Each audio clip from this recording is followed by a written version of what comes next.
أقوم ويبشر المؤمنين الذين يعملون الصالحات أن لهم أجرا كبيرا. یا رب مجھ پر کرم تو اگر کرے، یا رب مجھ پر کرم تو اگر کرے، وہ بات دے زباں پہ جو دل پر اثر کرے. یا الہی ہمیں عامل قرآن کر دے، یا الہی ہمیں عامل قرآن کر دے، پھر نئے سرے سے ایک مسلمان کو مسلمان کر دے. محترم بزرگوں اور دوستوں، السلام علیکم ورحمۃ اللہ وبرکاتہ. آج کا یہ مبارک پروگرام اپنے اندر ایک عظمت وقار رکھتا ہے. اس کی ایک اہمیت ہے کہ آپ جیسی مقدس شخصیات اور باعظمت ہستیاں تشریف فرما ہے. میں آپ حضرات کے سامنے قرآن کی عظمت اور اس کی انقلابی تاثیر کو بیان کرنے کی جسارت کر رہا ہوں. فرزندان اسلام، قرآن کریم خدا تعالیٰ کا کلام ہے. حقانیت اسلام کی واضح دلیل ہے. خدا تعالیٰ کی وحدانیت کے فیضان کو عام کرنے کا ذریعہ ہے. حلال و حرام، جائز و ناجائز کے درمیان امتیاز کرنے کا ایک واسطہ بے مثال ہے. نوجوانان اسلام، یہی وہ قرآن ہے جس نے دل میں عدل و انصاف قائم کر کے ظلم و زیادتی کو جڑ سے اکھاڑ دیا. یہی وہ قرآن ہے جس نے کفر و شرک کے اندھیروں میں علم و عمل کا چراغ روشن کر کے پوری انسانیت کو زندگی بسر کرنے کا سلیقہ عطا کیا. مغربی تہذیب و تمدن کا کلیجہ چاک کر کے اسلامی تہذیب سے پوری دنیا کو منور کر کے ان کے دلوں میں صداقت و سچائی کا چشمہ پیدا کیا. گونگوں کو زبان اور بے زبانوں کو فصاحت و بلاغت کا امام بنا دیا. بدعملوں کو زہر تقویٰ کا بے رسول بنا دیا. قرآن ہی کی برکت ہے کہ خدا تعالیٰ نے ہم لوگوں کو ایسے گھرانے میں پیدا کیا، ایسا ماحول عطا کیا کہ جنہوں نے آنکھیں کھولتے ہی دین و اسلام کی طرف رہنمائی فرمائی. خدا تعالیٰ ارشاد فرماتا ہے ان ھذا القرآن یہدی للتی ہی اقوم، کہ بے شک یہ قرآن ہدایت دیتا ہے راہ مستقیم کی اور خوشخبری سناتا ہے ان لوگوں کو جو ایمان لائے اور جنہوں نے نیک عمل کیے.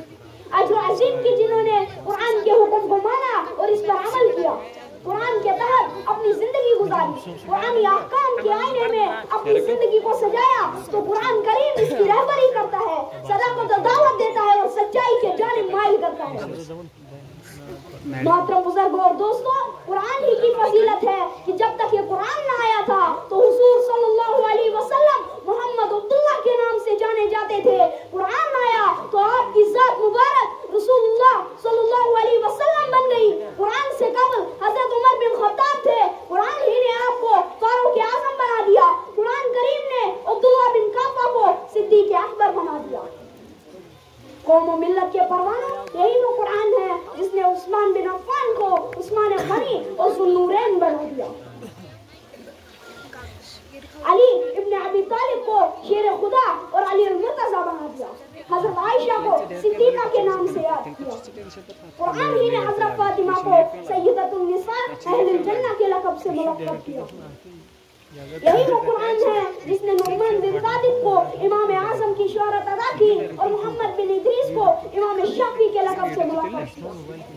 میرے بزرگوں اور دوستوں، خود قرآن کریم اپنی خوبیوں کی وضاحت کرتا ہے اور اللہ اعلان کہتا ہے ھدی للمتقین، کہ میں خدا سے ڈرنے والوں کے لیے سراپا ہدایت ہوں. میں مومنوں کی رہبری کرتا ہوں، انہیں جنت کا حقدار بناتا ہوں اور جہنم سے نجات دلاتا ہوں. خود خدا تعالیٰ ارشاد فرماتا ہے یضل بہ کثیرا ویہدی بہ کثیرا، کہ خدا تعالیٰ قرآن ہی کے ذریعے سے بہت سی قوموں کو گمراہ کرتا ہے اور بہت سی قوموں کو ہدایت دیتا ہے. گمراہ تو صرف بدکاروں اور بے دل لوگوں کو کرتا ہے، لیکن جس نے قرآن پر بھروسہ کیا، قرآن کو اپنا دستور حیات سمجھا، قرآن کے ہر حکم پر اپنی گردنیں جھکا دی، قرآن کے خاطر اپنی جان کو لٹایا، ایسے لوگوں کے لیے قرآن ہدایت ہے.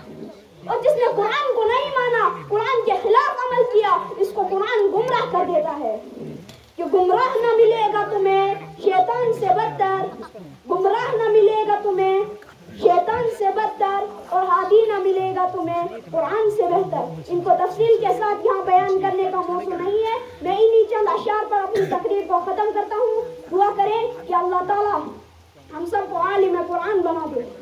اخلاص میں اور روح تو اخلاق میں ہو جان، اخلاص میں ہو روح تو اخلاق میں ہو جان، ایک ہاتھ میں ہو تلوار تو ایک ہاتھ میں ہو قرآن. وآخر دعوانا وما علینا الا البلاغ.